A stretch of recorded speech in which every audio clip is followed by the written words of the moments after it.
요한복음 4장 말씀 보겠습니다. 23절, 24절 이렇게 두 절 보겠습니다. 같이 읽겠습니다. 아버지께 참되게 예배하는 자들은 영과 진리로 예배할 때가 오나니 곧 이때라. 아버지께서는 자기에게 이렇게 예배하는 자들을 찾으시느니라. 하나님은 영이시니 예배하는 자가 영과 진리로 예배할지니라. 아멘. 오늘 이 말씀을 중심으로 해서 하나님의 말씀을 생각해 보겠습니다. 요한복음 4장은 이 수가성에서 예수님을 만난 그 여인과의 대화 가운데 우리 주님께서 하신 내용 중에 오늘 읽은 본문이 있습니다. 그런데 이 말씀이, 오늘 읽은 이 본문 말씀이 이 수가성 여인과 예수님, 이 대화가 나오고 난 다음에 이렇게 중간에 나오다 보니까 자칫 잘못하면 너무 귀중한 이 말씀이 이 수가성 여인의 사건과 섞여지면서 우리가 꼭 찾아야 되고 깊이 묵상하고 그 진리 속에서 보화를 캐내야 되는 말씀인데 그것을 캐내지 못하게 만드는 함정이 있더라 하는 것을 제가 이 말씀을 묵상하면서 언뜻 깨달았어요. 안 그럴 수도 있지만 많이 그렇게 오류에 빠질 수 있겠다 하는 생각도 했습니다. 여기 사마리아 여자와 예수님의 대화 가운데서도 우리는 이제 또 다시 우리가 이것에 대해서 묵상하기도 하겠지만 이 사마리아 여인이 예수님을 만난 것은 우연이 아니었어요. 예수님의 작정하심이었습니다. 예수님이 작정하시고 이 사마리아를 통과하시기 위해서 제자들과 함께 가신 겁니다. 사마리아를 통과하지 않고도 유대에서 갈릴리로 갈 수 있는데 예수님은 굳이 이 사마리아를 통과해서 가시려고 하셨다 하는 데는 깊은 영적 의미가 있는 겁니다. 예수님의 목적이 있으신 거예요. 이 사마리아 여인을 만나셔야 됐기 때문에 예수님이 그러셨다는 거예요. 왜 이 여인을 만나셔야만 했을까? 이 사건도 오늘 이 말씀이 끝나고 나서 이것에 대해서 잊어버리지 마시고 다시 이 말씀을 시간 날 때마다 끄집어내서 다시 한번 묵상해 보시고 그렇게 해야 합니다. 왜냐하면 이 사건이 굉장히 중요한 사건입니다. 당시의 사마리아는 유대인들에게 범접하기 힘든 그런 동네였습니다. 또 이 사마리아 사람들은 당시에 불경건한 사람처럼 취급되고 있었기 때문에 유대인들은 접촉하기를 꺼렸던 그런 사람들이었어요. 그런데 예수님께서 이 말씀에 4절에 보면 4장 4절에 사마리아를 통과하여야 하겠는지라 그런 말씀이 있어요. 사마리아를 통과해야 하겠는지라. 그래서 사마리아에 들어와서 한 동네에 예수님께서 잠시 머물게 됩니다. 사마리아에 있는 수가라 하는 동네, 그 동네에 이르렀다. 많이 사람들이 걷고 했기 때문에 피곤해가지고 우물 곁에 그대로 예수님께서 우물 곁에 앉으셨다 그랬어요. 6시쯤 되었다. 정오거든, 정오. 유대 시간으로 따면 정오란 말입니다. 그때 이 여인이 왜 그 시간에 여기에 물을 기르러 왔을까? 예수님이 이미 그 여인이 거기에 오실 것을 이미 알고 계셨고 예수님께서는 그 여인을 만나기 위해서 그 시간에 거기를 가신 겁니다. 이 사마리아 여인이 도대체 어떤 사람이었길래 예수님이 그 여인을 만나려고 하신 것인가?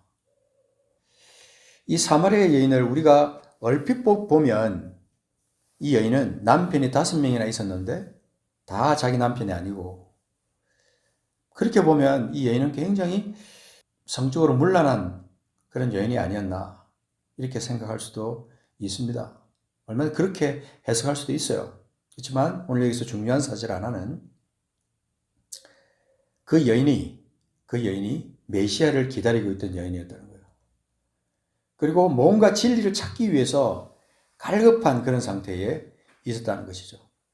그래서 여기 보면 예수님이 그렇게 말씀하십니다. 13절에 이 물을 마시는 자마다 다시 목마를 것이다.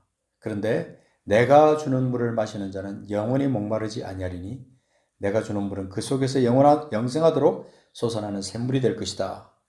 그 말을 들은 그 여자가 주여 그런 물을 내게 주사 목마르지도 않고 또 여기 물 기르러 오지도 않게 하옵소서. 그렇게 말합니다. 그러면서 이제 남편을 데려오라, 남편이 없다, 뭐 이런 대화를 쭉 하면서 여자가 심중에 뭔가 이분은 다른 사람들이 알고 있던 그런 사람들하고 다르다. 뭔가 다르다. 그래서 19절에 보면 내가 보니 당신은 선지자입니다. 선지자입니다. 그러면서 이 여인 속에 있는 어떤 영적인 그 여인이 가지고 있던 메시아를 향한 간절한 그 마음, 하나님을 향한 그 마음이 여기 있다는 것을 이 말씀에서 볼 수가 있습니다. 20절에 보면 우리 조상들은 이 산에서 예배하였는데 당신들의 말은 예배할 곳이 예루살렘에 있다 하더이다. 예루살렘에. 우리 조상들은 이 산, 사마리아 산에서 예배를 했는데 당신들의 말은 예배할 곳이 예루살렘에 있다 했습니다. 여자여 내 말을 믿으라. 이 산에서도 말고 예루살렘에서도 말고 너희가 아버지께 예배할 때가 이를 것이다. 수많은 사람들이 하나님을 예배한다고 하면서 잘못 예배하고 또 무엇인가 내가 숭배해야 될 것을 예배하지만 알지 못하는 것을 예배하기도 하고 그래서 잘못된 것을 추구하면서 하나님을 예배해야 되는데 하나님을 예배하지 않고 그렇게 엉뚱한 것을 예배할 때가 많다는 것이죠. 23절에 보면 너희는 알지 못하는 것을 예배하고 우리는 아는 것을 예배하노니 이는 구원이 유대인에게서 남이니라. 그렇게 예수님께서 말씀하십니다. 아는 것을 예배한다. 이 말은요, 진리 안에서 예배한다. 뭔가 또 우리가 알고 있는 상식적인 것, 지식적인 것을 가지고 예배한다. 이런 많은 뜻이 있지만 유대인들은 결국은 지금까지 무엇을 중심으로 예배했냐면요. 율법이었어요. 하나님 주신 법의 지식 안에서, 법의 테두리 안에서 그들은 하나님을 예배했다. 결국은 유대인을 거쳐서 예수 그리스도를 통하여 구원이 유대인에게서 났고 그 구원이 예수 그리스도 안에서 완성이 된다고 하는 것을 예수님께서 예언적으로 말씀하시는 것이죠. 근데 주님이 오늘 여기서 말씀하시기를 아버지께 참되게 예배하는 자들은 영과 진리로 예배할다고 한다. 근데 그게 언제냐면요. 이때다. 곧 이때다. 그랬습니다. 이때다. 언제란 말입니까? 예수님이 살아계신 그때 당시, 그때, 그 달, 그 년, 그때냐? 언제를 말씀하는 겁니까? 어쨌든 주님께서 곧 이때라고 말씀하셨습니다. 그리고 아버지께서는 자기에게 이렇게 예배하는 자들, 영과 진리로 예배하는 자들을 찾으신다. 하나님은 영이시니 예배하는 자가 영과 진리로 예배할지니라. 그렇게 말씀하십니다. 그러면서 주님께서는 당신 자신이 그리스도라고 하는 것을 거기서 밝히십니다. 내가 그다. 내가 그리스도. 내가 바로 네가 그렇게 기다리던 메시아다라고 예수님께서 자기의 신분을 밝히십니다. 자, 오늘 여기서 이 요한복음 4장에서 말씀해주고 있는 이 영과 진리로 예배하는 것에 대한 그거, 그리고 하나님이 찾으신다고 하는 그 사람들의 본질, 그것이 도대체 어떤 것인가 하는 것을 찾아야 되겠죠. 왜냐하면 우리가 이 하나님이 찾으시는 사람들이 되지 않으면 우리가 예배한다, 우리가 하나님을 높인다 한다고 해도 잘못 높일 수 있고 잘못 예배할 수가 있다는 거예요. 그래서 우리가 하나님께 진짜 예배하는 그런 사람들이 되어야 된다는 것입니다. 그 진리를 찾아야 돼요. 우리가 하나님께 예배하는 자들은 영과 진리로 예배하는데 영은 무엇이고 진리는 무엇이고 우리가 영과 진리로 예배하는 것은 도대체 어떻게 예배하는 것인가? 이것을 우리가 이 말씀 속에서 또 우리 삶 가운데서 이것을 찾아야 됩니다. 우리가 지금 참 감사하게도 우리가 확실하게 알고 있는 진리 가운데 하나는 뭐냐면 우리는 성령과 지금 동행하고 있습니다. 그렇죠? 아멘입니다. 우리 지금 성령과 지금 동행하는 사람들입니다. 성령께서 우리와 함께 항상 계시면서 우리 안에서 때때로 탄식하시고 때때로 또 우리를 통해서 주님 그 성령께서 기뻐하시고 또 하나님께서 영광을 받으시고 그 성령 안에서 우리가 교통하고 있다는 사실을 우리는 알아야 된다는 것입니다. 우리는 영적인 존재입니다. 우리는 영의 영. 사실은 우리가 육신을 입고 있지만 우리의 영은 하나님과 교제하는 사람들이고 하나님과의 통로가 열려있는 사람들이에요. 그래서 우리는 육신을 입고 있지만 우리는 영의 사람들입니다. 믿지 않는 사람들하고는 좀 다르죠, 차원이. 조금 다른 게 아니에요. 아주 많이 다르죠. 아주 본질적으로 다릅니다. 우리가 영의 사람이라고 말할 때 이것은 육적인 눈으로는 도저히 볼 수 없는 깊은 세계를 우리가 지금 살고 있는 겁니다. 성령과 동행하는 사람이죠. 그렇기 때문에 우리가 그리스도를 주라고 부를 수 있다. 그리스도의 사람이라고 그렇게 말할 수 있다. 자, 로마서 8장에 가면 이 진리가 그대로 있습니다. 로마서 8장 5절에 보면 육신을 따르는 자는 육신의 일을, 영을 따르는 자는 영의 일을 생각한다. 내가 지금 육신을 따르고 있느냐, 영을 따르고 있느냐. 육신의 생각은 사망이요 영의 생각은 생명과 평안이니라. 그럼 내 안에 지금 사망이 지배하고 있느냐, 생명과 평안이 지배하고 있느냐. 우리 자신의 지금 존재를 확인할 수 있는 굉장히 중요한 성경 말씀입니다. 7절 육신의 생각은 하나님과 원수가 되나니 이는 하나님의 법에 굴복하지 아니할 뿐 아니라 할 수도 없다. 왜냐하면요, 육신의 생각이 있으면 육신의 생각은 사망이기 때문에 하나님과 교통할 수가 없어요. 하나님과 교통할 수 없어요. 그래서 육신에 있는 자들은 하나님을 기쁘시게 할 수 없습니다. 하나님 뜻을 알 수도 없고 하나님의 뜻 안에 거하면서 하나님께서 기뻐하시는 뜻을 행할 수도 없어요. 9절에 보면 만일 너희 속에 하나님의 영이 거하시면, 9절 같이 읽어볼까요? 만일 너희 속에 하나님의 영이 거하시면 너희가 육신에 있지 아니하고 영에 있나니 누구든지 그리스도의 영이 없으면 그리스도의 사람이 아니라. 아멘. 그렇습니다. 그래서 10절에 보면요, 그래서 우리가 육신이 죽는다고 해도, 죄로 말미암아 육신이 우리가 죽는다고 해도 영은 의로 말미암아 살아있는 것이다. 그렇죠? 그래서 예수를 죽은 자 가운데서 살리신 이 그 하나님께서 우리 안에 거하신다. 그의 영이 우리 안에 거하신다. 그러면 우리는 몸뿐만 아니라 우리의 영까지도 다 우리가 온전히 살아있는 상태가 된다는 것입니다. 이런 신비를 어떻게 믿지 않는 사람들이 알겠어요? 14절 보십시오. 무릇 하나님의 영으로 인도함을 받는 사람은 누구라 그랬어요? 하나님의 아들이라 그랬어요. 그러니까 우리 안에 계시는 성령께서 우리의 영과 더불어, 우리가 이미 하나님과 교통하고 있는데, 교통하고 있는 우리의 영과 더불어 16절에 보면 우리가 하나님의 자녀인 것을 증언하신다. 그래서 우리가 이런 하나님의 영과 성령과 함께 우리의 영이 하나님과 교통한 존재가 되어 있는 상태에서 하나님을 만나고 주님과 호흡하고 주님의 뜻을 깨닫고 주님의 뜻대로 산다면 이것이 바로 하나님 앞에 예배하는 삶인 겁니다. 이게 바로 예배하는 삶이에요. 지금 우리가 이 주일날 모여서 예배하는 것은 주일 예배를 드리는 거고, 주일 예배를 함께 드리는 거고, 우리 각자는 다 주님 앞에 살아있는 신령한 예배를 하나님 앞에 드려야 되는 사람들이고, 지금도 우리가 드리고 있는 사람들입니다. 그 말씀이 어디 있는 말씀이죠? 자, 로마서 12장에 가서 보시면 12장 1절 2절 암송하는 말씀이지만, 내가 하나님의 모든 자비하심으로 너희를 권하노니 너희 몸을 하나님이 기뻐하시는 뭘로 드리라고 그랬어요? 거룩한 산 제물로 드리라. 이는 너희가 드릴 뭐라고요? 영적 예배니라. 영적 예배니라.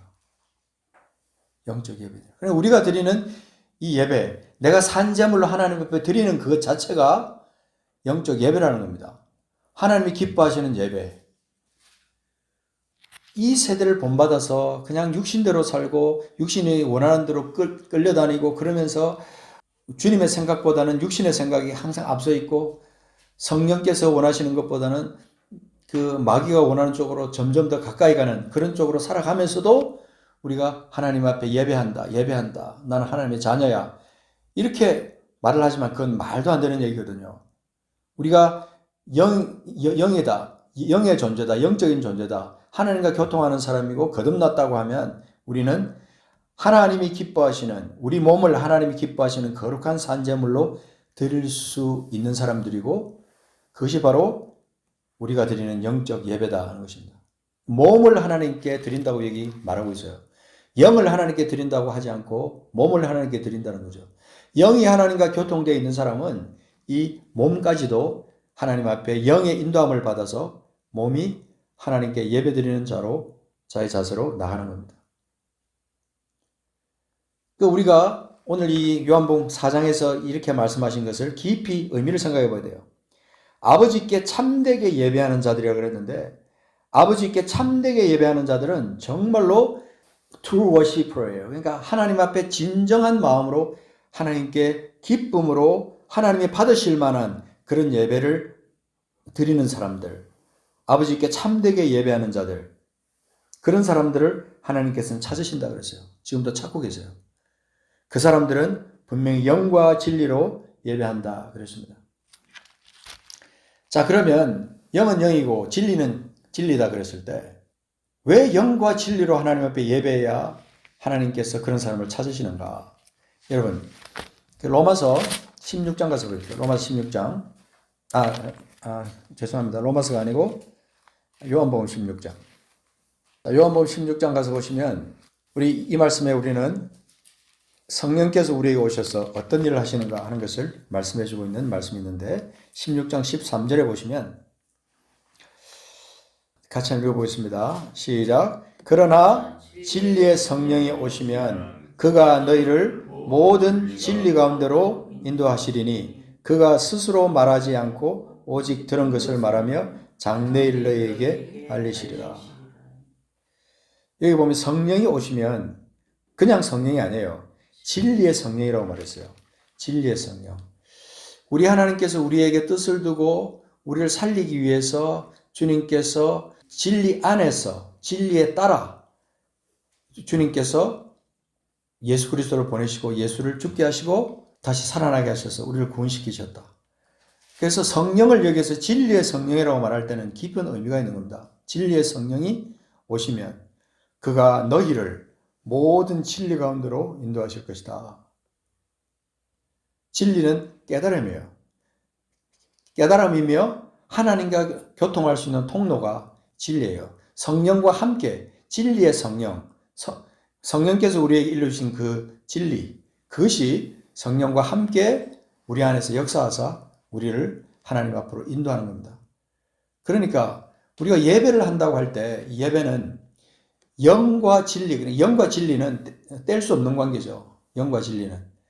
그래서 우리가 오늘 찬양할 때 오늘 저는 성령께서 우리 가운데 함께 하신 것을 저는 경험을 했어요. 우리 하나님 성령께서 우리 가운데 임하셔서 우리와 함께 이렇게 예배 가운데 함께 계셨다는 것을 저는 믿습니다. 지금도 우리가 말씀을 듣는 이 시간에도 성령이 우리와 함께 계십니다. 진리의 성령께서 우리와 함께 계시면 우리를 모든 진리 가운데로 이끌어 가세요. 그러니까 우리가 바른 예배를 드리면 바른 진리 안에 우리가 거할 수 있는 겁니다. 진리 안에는 자유가 있어요. 진리가 너희를 어떻게 한다 그러세요? 자유케 하리라. 진리가 우리를 자유케 하면 그 진리 안에 오는 그 자유로 말미암아 우리가 하나님 앞에 열린 마음과 열린 눈과 열린 영으로 하나님 앞에 예배할 수가 있는 겁니다. 그렇게 되니까 우리 마음이 어떻게 침륜 속으로 빠질 수 있고 어둠 속으로 물러갈 수 있고 절망 가운데 빠질 수가 있겠냐면, 그래서 참되게 예배하는 자들은 영과 진리 안에서 진짜 자유를 누리면서 하나님을 만나는 겁니다. 하나님을 예배하고 주님을 기쁘시게 하고 주님의 영광을 위해서 모든 삶을, 몸 자체를 하나님 앞에 살아있는 제물로 드릴 수 있는 사람들이에요. 그러니까 이 세상에서 두려울 것이 아무것도 없어요. 그리고 두려울 것이 없는 것뿐만 아니라 부러울 것도 없어요. 이 세상에 수많은 사람들이 뭐 엄청나게 많은 돈을 가지고 있다, 유명해졌다, 그런 거 사실 우리가 부러울 거 하나도 없는 거예요. 그죠? 영과 진리 안에 있는 사람은요, 모든 것을 다 가진 사람이에요. 왜냐하면 영으로는 하나님과 교통하죠. 진리의 성령께서 우리와 함께 계시면서 우리가 모든 잘못되어 있는 것들, 우리가 또 어긋난 것들, 이런 것들을 바로잡아 주시면서 우리 안에 참된 기쁨, 평안 가운데 우리를 인도해 주신다는 것이죠. 그래서 우리가 육신이 좀 공고하고 좀 상황이 좀 어렵고 힘들고 할 때도 영과 진리로 하나님 앞에 예배하는 사람들은요, 그 모든 어려움들을 극복해 나갈 수 있어요. 이게 영적 신비입니다. 그리고 비밀이에요, 비밀. 이 비밀은 모르는 사람은 모르는 겁니다. 절대로. 아시죠? 비밀은요, 모르는 사람은 모르는 것이 비밀이에요. 비밀은 아는 사람만이 그것이 비밀이 아니라 그것이 축복이고 그것이 능력이 되는 것이고 영광이 되는 거예요. 이런 믿음 안에 우리가 있을 때 우리는 모든 것에서 충만하고 모든 것에서 기쁜 삶을 우리가 살아갈 수 있다는 것입니다. 그런데 또 놀라운 사실은 그런 사람을 아버지께서 찾으신다는 거예요. 아버지께서 찾으신다는 말은 뭡니까? 간절한 소원을 두고 계시다는 거예요. 그런 사람을 만나고 싶어 하는 거예요.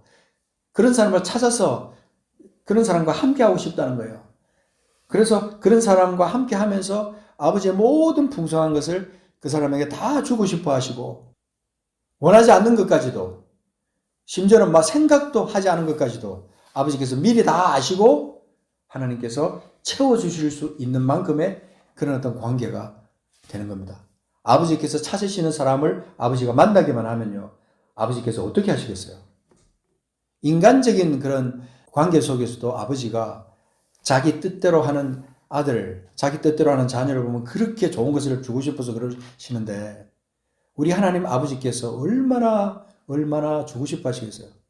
그러니까 너희는 먼저 그의 나라와 그의 의를 구하라. 그죠? 너희는 먼저 그의 나라와 그의 의를 구하라. 그리하면 이 모든 것을 너희에게 더해 주신다. 애드해 주신다고 그렇게 말하는 거예요. 특별한 말씀이에요. 그것도. 우리가 하나님을 제대로 알고 하나님을 제대로 섬기고 하나님을 예배한다고 하면 우리는 이 영과 진리로 하나님께 예배하면서 주님을 만나는 그런 과정이 거기에 있게 되는 겁니다. 영과 진리로 하나님 앞에 예배하면 영과 하나님을 만나는 과정이 되는데, 이것은 율법으로도 할 수 없었고 전통으로도 할 수 없었고 형식으로도 어떤 그런 것으로 할 수 없었던 그런 그냥 아무리 화려한 예배 드리고 파이프 올간이 뭐 있고 그냥 샹들리에 밑에서 예배 드리고 뭐 1000명의 성가대가 뭐 찬양하라고 하는 그런 예배 가운데 있다 할지라도 영과 진리로 예배하지 않으면 그 예배는 꽝입니다. 아무것도 아니에요. 왜냐하면 하나님이 찾으시는 예배가 아니면 아무리 화려해도 그건 안 된다는 것이죠. 물론 그 모든 예배가 그 큰 교회의 예배들이 다 하나님 앞에 상달될 수 없다라고 말하는 건 아닙니다. 그러나 우리가 조심하고 다시 한번 생각해야 될 것은, 우리가 하나님 앞에 예배할 때 내 삶 전체를 하나님 앞에 먼저 드려야 하고, 그 다음에 우리는 같이 드리든 혼자 드리든 이 하나님 앞에 예배하면서 하나님을 만나는 모든 과정 속에서는 성령이 함께 하시고 진리가 함께 해야 한다는 사실, 그것이 중요한 겁니다. 혼자 있을 때요, 혼자 은밀한 시간에 주님을 예배하는 것이 습관이 된 사람, 너무 축복받은 사람이에요. 그래서 조용한 시간에 혼자서 눈을 감고 주님과의 깊은 교제 속에서 성령과 동행하면서 진리가 그 속에서 깨달아지면서 진리로 하나님 앞에 영광 돌리면서 그렇게 하나님 앞에 예배할 수 있는 사람, 다른 사람과의 교제 속에서도, 운전을 하면서도, 설거지를 하면서도, 직장 가운데서도 우리는 하나님 앞에 예배할 수 있어요. 어떤 상황 가운데서 우리는 예배할 수 있습니다. 왜 그렇습니까? 나를 이미 하나님 앞에 산 제물로 내 몸을 하나님 앞에 드렸기 때문에 내 몸이 가는 모든 곳에는요, 예배하는 장소예요. 예배하는 장소. 그래서 내가 존귀한 겁니다. 내가 존귀하고 내가 하나님 앞에 드리는 그 시간들이 존귀한 겁니다. 주님을 만나기 위해서 하나님 앞에 은밀하게 혼자든 공개적으로 많은 사람이 함께 예배하는 자리든 성령이 임하시는 그 시간에 그때가 바로 하나님께서 기뻐하시는 그 시간이고 거기에 모인 모든 사람들이 하나님이 찾으시는 사람들이라는 거예요. 아버지께 참되게 예배하는 자들은 영과 진리로 예배할 때가 오나니 곧 이때라. 아버지께서는 자기에게 이렇게 예배하는 자들을 찾으시니라. 하나님은 영이시니. 여기 보면 24절에 정확하게 말씀하고 있는 것이 하나님은 영이시니 그랬어요. 하나님은 영이시니. 영이신 하나님은 우리 육신을 입고 있는 우리와는 다릅니다. 본질적인 그런 부분에서 완전히 다르신 거예요. 그러니까 성정은 우리와 같으세요. 왜냐하면 우리가 하나님의 피조물이기 때문에. 그러나 하나님은 영이시기 때문에 하나님을 만나기 위해서는요, 영으로 만나야 돼요. 그리고 하나님의 그 진리로 우리가 만나야 돼요. 그래야 우리가 하나님을 예배할 수 있고 하나님과 호흡할 수 있고 주님의 뜻을 깨달을 수가 있는 겁니다. 그러나 이 말씀을 잊어서는 안 됩니다. 하나님은 영이십니다. 하나님 영이십니다. 그런데 영이신 하나님을 만나면서 육신적인 방법을 동원해서 하나님을 만난다? 있을 수 없는 얘기예요. 그러니까 자꾸 예배하려고 하나님을 만났는데 그 속에서 시간은 그냥 다 지났고 아름답고 화려한 그런 예배는 드렸다고 생각됐는데 예배를 마치고 나면 공허한 거예요. 뭔가 모르게 채워지지 않는 답답함이 있는 거예요. 하나님을 만났을까요? 하나님을 만났다면 그럴 수가 없는 겁니다. 그 예배 가운데 우리는 하나님을 만나야 됩니다. 개인이든 함께든 우리는 그 하나님을 만나야 됩니다. 하나님은 영이시니 예배하는 자가 영과 진리로 예배할지니라. 이 사마리아 여인은 이 하나님을 갈구하고 있던 사람들이었어요. 메시아를 정말 찾고 있던 사람들이었어요. 25절에 보면 여자가 이르되 메시아 곧 그리스도라 하는 이가 오실 줄 내가 아노니 그가 오시면 모든 것을 우리에게 알려주실 것입니다. 네가 말하는 내가 그다. 예수님이 이런 비밀을 이렇게 말씀하시는 것도 특별한 경우거든요. 예수님은 계속해서 감추셨잖아요. 자신을 감추시고. 그렇지만 필요할 때는 예수님께서 또 자신의 신분을 말씀하시고 이렇게 하셨는데 주님이 이 여인에게 내가 바로 네가 기다리던 그리스도, 메시아 곧 그리스도다. 그렇게 말씀하시는데 얼마나 축복스러운 순간인지 알 수 없어요. 이 여인이 얼마나 기뻤는지 물동이를 버려두고 동네로 들어가서 사람들이 갔습니다. 내가 행한 모든 일을 내게 말한 사람을 와서 보라. 이는 그리스도가 아니냐. 수많은 사람들이 이 말을 듣고 예수님께 왔죠. 이 수가성에서 예수님을 만난 이 사마리아 여인이 진짜 예수님을 만난 사람이에요. 그리스도를 영으로 발견하고 진리 가운데서 깨닫고 오실 메시아가 이분이구나 발견한 후에 그는 동네로 가서 사람들에게 소리 치면서 외쳤을 거예요. 내가 그분을 만났다. 와서 봐라. 그분을 만났다. 우리 삶 가운데 참된 예배가 우리 속에 이루어지면 그분을 만나게 되고 그분을 만나게 되면 우리 삶에는요. 변화가 일어나게 되어 있습니다. 목적이 달라지고 생각이 달라지고 우리 모든 가치관이 달라지는 거예요. 주님을 소개하는 것이 달라지고 또 다른 사람을 대하는 태도가 달라지고 모든 것이 달라지는 거예요. 그래서 우리는 영과 진리로 하나님 앞에 예배해야 되고 그럴 때 주님을 만날 수가 있고 그럴 때 우리에게는 참된 변화와 온전한 그 하나님 나라 백성으로서의 삶을 살아갈 수가 있게 되는 것입니다. 우리 모두가 다 그런 삶을 살아서 하나님께서 찾으시는 그런 사람들이 다 되기를 간절히 소원합니다.